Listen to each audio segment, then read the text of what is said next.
आपण सर्वजण आजच्या पत्रकार परिषदेला आलात त्याबद्दल मनपूर्वक आभार आणि स्वागत. आजच्या पत्रकार परिषदेचा उद्देश फलटणमध्ये जे षडयंत्र करून फलटणकरांना बदनाम करण्याचं जे कुठे कारस्थान केलं जात आहे त्याचा पर्दाफाश करण्यासाठीची आजची पत्रकार परिषद आहे. आजच्या या पत्रकार परिषदेमध्ये माझ्या समोर या ठिकाणी माझ्या भगिनी सुनीता जनार्दन आगवणे म्हणजे ह्या ज्या आहेत ह्या जयश्री आगवणेंच्या सख्या ननंद आहेत. ह्यांचे भाऊ संतोष आगवणेंच्या धर्मपत्नी म्हणजे जयश्रीताई. आणि त्यांनी मला काल देवाशपथ सांगतो माझ्या परिषद म्हणण्यापेक्षा मी काल जी बाईट दिली होती त्यामध्ये दिलेल्या माहितीमधून ऐकून वाचून त्यांच्या मागे अंधारीताई उभा आहेत. त्यांना वाटलं की ह्यांच्या मागे मी उभा राहू शकेल म्हणून त्यांनी येऊन मला जी माहिती दिली कागद हातात दिले त्याच्या आधारे मी काही गोष्टींचा या ठिकाणी प्रकाश टाकण्याचा प्रयत्न करणार आहे. आज वास्तविक पाहता असं चित्र उभं केलं जात आहे की जयश्रीताई आगवणेंवर प्रचंड मोठ्या प्रमाणात अन्याय झालाय. त्या महिलेवर प्रचंड मोठ्या प्रमाणात काहीतरी आभाळ कोसळलेलं आहे. पण वस्तुस्थिती वेगळी आहे. जयश्रीताईंनीच अनेक गुन्हे केलेले आहेत, अनेक पाप केलेली आहेत आणि त्यांच्या चुकीच्या वागण्यामुळं त्यांनी केलेल्या चुकीच्या कार्यपद्धतीमुळं अन्यायामुळं एक नाही तर 3-3, 4-4 जीव गेलेले आहेत. वास्तविक पाहता जयश्री आगवणे ह्या कोणी साधू संत नाहीत तर ह्या चोर आहेत, चोर. ह्यांनी मंगळसूत्र चोरलीत घरात शेजारी लोकांची. हे मंगळसूत्र चोरत होत्या म्हणून त्यांना फलटणला आपल्या गावी आणून ठेवण्यात आलं. गावी आणून ठेवल्यानंतर यांच्यामध्ये आणि त्यांचे जे दीर आहेत म्हणजे संतोषचे जे भाऊ आहेत दिगंबर आगवणे यांच्यामध्ये अनैतिक संबंध निर्माण झाले. आणि हे अनैतिक संबंध निर्माण झालेले संतोष आगवणेंना कळल्यानंतर त्यांनी आपले वडील जनार्दन आगवणे बरोबर ना यांना सांगितलं. यांना सांगितल्यानंतर जनार्दन आगवणेंचा अडथळा या दोन प्रेमी युगलांमध्ये येऊ लागला. अंधारे त्यांना ज्या साधू संत वाटतात ना जयश्री आगवणे यांनी अनैतिक संबंध आपल्याच दीराबरोबर आपल्या संस्कृतीमध्ये दीर हा भाऊ आहे आणि त्या भावाबरोबर अनैतिक संबंध केले. आणि त्या संबंधाची माहिती मिळाल्यानंतर सासऱ्याची मध्ये अडचण येऊ लागली म्हणून सासऱ्याचा खून करण्यात आला असं या ठिकाणी मला सांगण्यात आलं. वास्तविक पाहता जयश्री आगवणे ह्या जयश्री आगवणे नाहीच आहेत, त्या जयश्री संतोष आगवणे आहेत. हा त्याचा पुरावा. त्यांचं मतदान कार्ड आहे, त्या मतदान कार्डवर त्यांचं नोंद आहे जयश्री संतोष आगवणे, मिस्टर नटवरलाल यांच्या पत्नी, अनधिकृत पत्नी. त्या अधिकृत पत्नी नाहीच आहेत. बर हे एवढंच नाही, काल दिलीपसिंह भोसलेंचा फोटो अंधारेताईंनी दाखवला आणि सांगितलं ह्यांच्या बरोबर कसा. मग हा मिस्टर नटवरलाल रामराजन बरोबर कसा. हा रामराजन बरोबरचा फोटो. बर रामराजनचा झाला. आता महबूब शेख जे आपले राज्याचे युवकांचे अध्यक्ष आहेत, महान नेते आहेत, हे महान नेते अन्यायाविरुद्ध लढत आहेत. ह्यांना रसद कुठून पुरवली जाते तर हे घ्या पुरावा. हे श्रीमंत रघुनाथ राजेंचा त्यांच्या बरोबरचा फोटो. हे काही दिवसापूर्वी फलटणच्या बंगल्यावर आले, त्यांना सगळी रसद देण्यात आली, पॅकेज दिलं, काही जागा दिली का अजून काय दिलं ह्याचा उहापोह झाला पाहिजे ह्याची स्पष्टता महबूब भाई आपण करा. फलटणला आल्यावर आपल्याला काय मिळालं म्हणून तुम्ही हे षडयंत्रामधला सहभाग घेतला. बरं मी म्हणतोय त्याप्रमाणे माझ्याकडे पुरावा आहे की संतोष आगवणे आणि जयश्री आगवणे यांचं लग्न झालं होतं. त्याचा हा फोटो, संतोष आगवणे आणि जयश्री आगवणेंचा फोटो हा पूर्ण. बर त्यानंतर जयश्री आगवणे ह्या नेहमी सातत्याने रणजितसिंह नाईक निंबाळकरांवर आरोप करत असतात, बेछूट आरोप करत असतात. केवळ राजकीय वैरातनं हे आरोप केले जातात. हा पुरावा दिला मी. रामराजे बरोबर दिगंबर आगवणेंचा फोटो दिला. जयश्री आगवणेंचा फोटो हा घ्या धैर्यशील मोहिते पाटलांबरोबर. आमचे जेवढे राजकीय विरोधक आहेत त्या प्रत्येक राजकीय विरोधकाबरोबर ह्यांचे फोटो आहेत. त्यांच्याकडनं हे पैसे घेतात आणि आमच्यावर आरोप करतात. हा माझा त्यांच्यावर जाहीर आरोप आहे. वास्तविक पाहता ज्या स्त्रीवर अन्याय झाला, आज माझं या निमित्ताने माझ्या भगिनी, माझ्या थोरल्या बहीण अंधारेताईंना विनंती आहे की ज्यांनी अन्याय केला ते तुमच्या शेजारी बसलेत आणि ज्यांच्यावर अन्याय झाला ते माझ्या शेजारी बसलेत. मग ह्या सुद्धा महिला आहेत. ह्या महिलेवर अन्याय झालाय तर ह्यांच्यासाठी त्या उभा राहणार का? 3 तारखेला फलटणला आल्यावर ह्यांना भेटायला वेळ देणार का? महबूबबाई तुमची बहीण नाही का? का फक्त जयश्री आगोनेच तुमची बहीण आहे? ह्याचंही कुठेतरी उत्तर द्या. अंधारेताई, असं मीडियामध्ये मी कॉमेंट्स मध्ये वाटतो की तुम्ही पॅकेजवर बोलता म्हणून. माझा आरोप नाही, तुम्ही माझ्या बहीण आहात, मला असं म्हणायचं नाही. पण तसं जर असेल, तुम्ही पॅकेजवर बोलत असाल तर माझ्या बहिणीचं पॅकेज सांगा. माझ्याच्याने शक्य असेल मी घरातनं देईल, शक्य नसेल तर या तालुक्यात भीक मागेल पण तुमचं पॅकेज पूर्ण करेल. पण माझ्या या बहिणीला तुम्ही न्याय द्या. इथं मला रणजित दादा काय किंवा अगवणे जयश्री काय म्हणण्यापेक्षा ह्या माझ्या बहिणीवर तुम्ही अन्याय दूर करणार का हे अंधारेताई तुम्ही सांगा. 3 तारखेला येताय तर अगवणेताईंना भेटायची वेळ कधी देताय मला सांगा. मीडियातनं तुम्हाला माझा हा प्रश्न आहे, नॅशनल मीडियातनं तुम्हाला, रिजनल मीडियातनं मला तुम्हाला आव्हान आहे.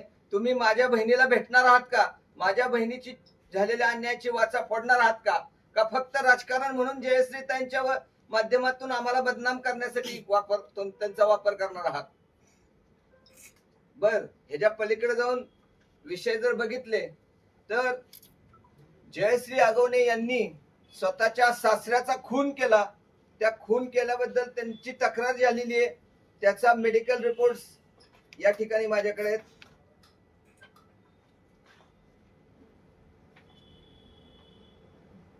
त्यानंतर 2009 साली ह्यांचे सासरे म्हणजे जयश्री आगवणेंचे सासरे सन्माननीय जनार्दन आगवणे यांनी हे सगळं होऊन सुद्धा तू नांदायला ये म्हणून त्यांना फोन केलेले, त्यांना पत्र दिलेले, कोर्टातनं एक नोटीस दिलेली आहे की मुलांचा विचार करून माझ्या मुलाचा संसार वाचावा म्हणून झालेल्या चुका माफ करतो, तू नांदायला ये. पण ही सदग्रस्त नांदायला आलेली नाहीये.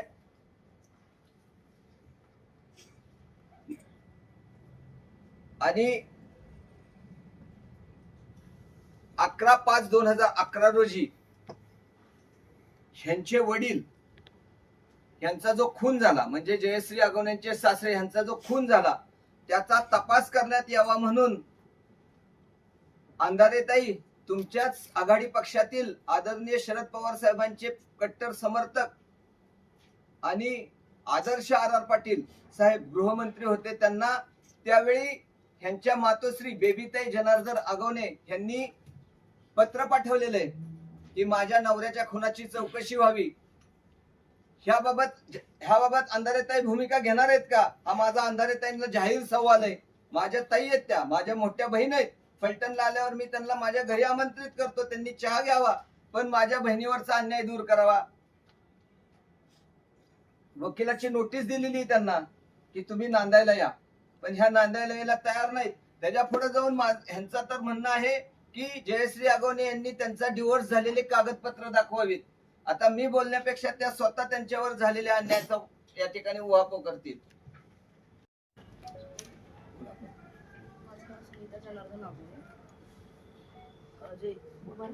नाही, बसून बोला पण आवाज मोठा काढा.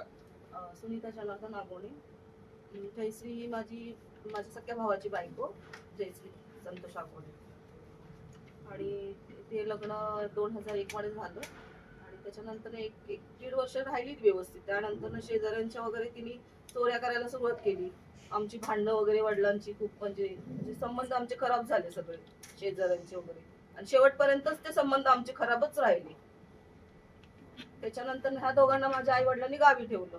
गावी ठेवल्यानंतर शेती वगैरे भाऊ बघायचा तर ते शेतामध्ये आमच्या चंदनाची झाडं वगैरे होती. त्याने दिगंबरशी संपर्क केला. त्याचं येणं जाणं आमच्या इकडे चालू झाल्यावरती मग ते ह्या दोघांचं म्हणजे भेटाभेटी वगैरे चालू झाली. यांचं प्रेम प्रकरण वाढत गेलं हळूहळू. ते माझ्या भावाला माहिती झाल्यावरती त्यांनी त्याला पण मारहाण वगैरे दोघांनी केलं. आणि मग हे प्रकरण त्याने माझ्या वडिलांना फोन करून सांगितलं. वडील आली, वडिलांनी सांगितलं समजून, पण तिने काय तिने तिचा तो हट्ट आपलं ते काय त्यांचं प्रेम प्रकरण होतं ते तिने पूर्ण केलं. त्यानंतर ते माझ्या वडिलांची त्यांना अडचण झाली. अडचण झाल्यामुळे त्यांनी माझ्या वडिलांचा खून केला दोघांनी.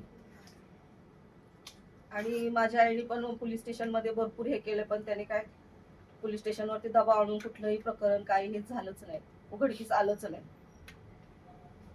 शेवटपर्यंत हेच चालू होतं. ते आता मला यांच्याशी संपर्क करून मी हे माझा विषय मांडलेला आहे. वास्तविक पाहता शपथ घेऊन सांगतो की माझ्या आयुष्यात पहिल्यांदा ह्या महिलेला मी भेटलेलो आहे. माझ्या बहिणीवर एवढा मोठा अन्याय झाला हे समजल्यानंतर मी भूमिका घेतली. कायद्याने अन्याय झालेल्या व्यक्तीच्या विरोधात लढण्याची भूमिका काय फक्त तामडपत्र काय मेहबूब शेख आणि सुषमाताई अंधारेंना दिलेलं नाही. अन्याय झाला तर प्रत्येक महिलेवर झालेल्या अन्यायाच्या विरोधात त्यांनी भूमिका घेतली पाहिजे. पाकिट घेऊन फक्त सिलेक्टिव्ह भूमिका घेऊन चालणार नाही. अंधारेताई पाकिट घेऊन सिलेक्टिव्ह भूमिका घेऊ नका, हे माझं तुम्हाला हात जोडून विनंती आहे. आमच्या तालुक्याची, आमच्या गावाची कुणाच्या तरी LLM डोक्यातनं आलेल्या आयडियातून बदनामी करू नका.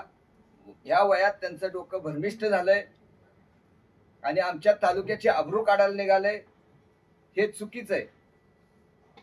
आणि ह्याचा पुरावा म्हणून मी तुम्हाला आत्ताच दाखवलं की व्हिडिओ आपण प्ले करू शकेल का? मी तुम्हाला पुराव्यानिशी दाखवतो. जयश्री अगवणे हा संजू राजेंच्या बंगल्यात, रघुनाथ राजेंच्या बंगल्यात येतानाचा व्हिडिओ माझ्याकडे. आपण जर व्हिडिओ बघितला तर ह्यात स्पष्ट होतं की ह्याचा षडयंत्राचा मास्टर माइंड कोण आहे.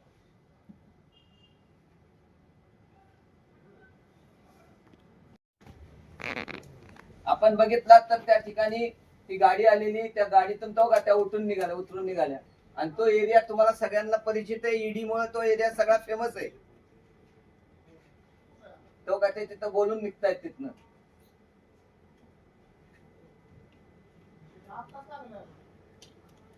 आणि हे बघा शरद पवारांबरोबर त्यांचं.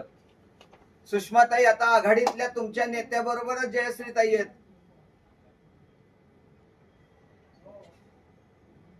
त्याच वेळी ते बघा धैर्यशील मोहिते पाटलांबरोबर पण आहेत त्या ठिकाणी. त्यामुळं हे राजकीय षडयंत्र रचलं गेलंय. रणजितसिंह नाईक निंबाळकर योद्धा शरण येत नसेल तर त्याला बदनाम करा, ही जी भूमिका असती, ही जी नीती असती, कुटिक नीती, क्रुकेड माइंडेड नीती, त्या नीतीचा वापर करून रणजितसिंह नाईक निंबाळकरांना बदनाम करण्याचं षडयंत्र रचलं गेलं, याचा ढळढळीत पुरावा मी तुम्हाला देतोय. आणि ज्या मुलींचा विषय आहे हा एकच एपिसोड नाही, मी तुम्हाला आज जाहीरपणे सांगतो. आजपासून सलग काही दिवस माझ्याकडे सगळे पुरावे हाती आलेत, पण जशी पुष्टी होत चालली तसं तसं मी एक एक एपिसोड बाहेर काढणार आहे. आज पहिल्यांदा सख्या नंदेनी सांगितलंय, उद्या अजून कोण सांगेल, परवा अजून कोण सांगेल. फलटण मध्ये ज्यांना लुटलं, ज्यांच्या जागा ताब्यात घेतल्या, आयुर्मध्ये ज्यांच्या जमिनी घेतल्या, ज्यांची भाडी दिली नाहीत, यांच्या ठेवी परत केले नाहीत, ही सगळी घेऊन बसणार आहे. आणि ह्या सगळ्याचा उहापोह अंधारेताई आपल्याला करणारच आहे. 3 तारखेला वेळ द्या.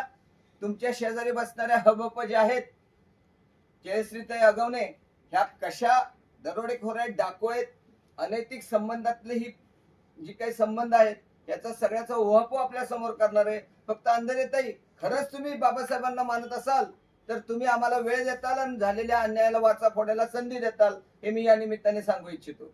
या व्यतिरिक्त याबद्दल कोणाला काय विचारायचं असेल तर जरूर विचारा.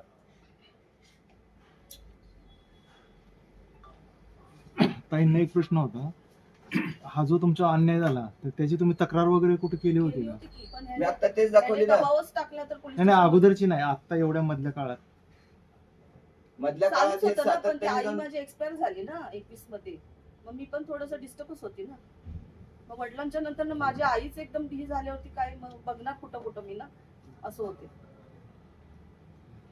त्याच वेळी उद्या परवा तेरवा सातत्याने आता तुमची माझी भेट घडत राहणार आहे आणि ह्या सगळ्यामधली वस्तुस्थिती जनतेसमोर आणत राहणार आहे.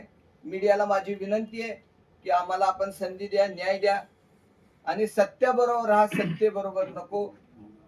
काहींची सत्ता गेली तरी त्यांना वाटतं आपण सत्तेतच आहोत, वय झालं तरी त्यांना वाटतं आपलं फक्त डोकंच चालतंय, पण ते डोकं भरमिष्ठासारखं चालतंय हे त्यांना कोणीतरी समजून सांगा. आणि हे भरमिष्ठपणा आमच्या तालुक्याची आबरू घालवतोय. आमच्या आबरूला जर कोण हात घालत असेल तर तालुक्याच्या आबरूसाठी आम्ही वेळ प्रसंगी आमच्या प्राणाची बाजी लावू, पण तालुक्याची आबरू जाऊन देणार नाही.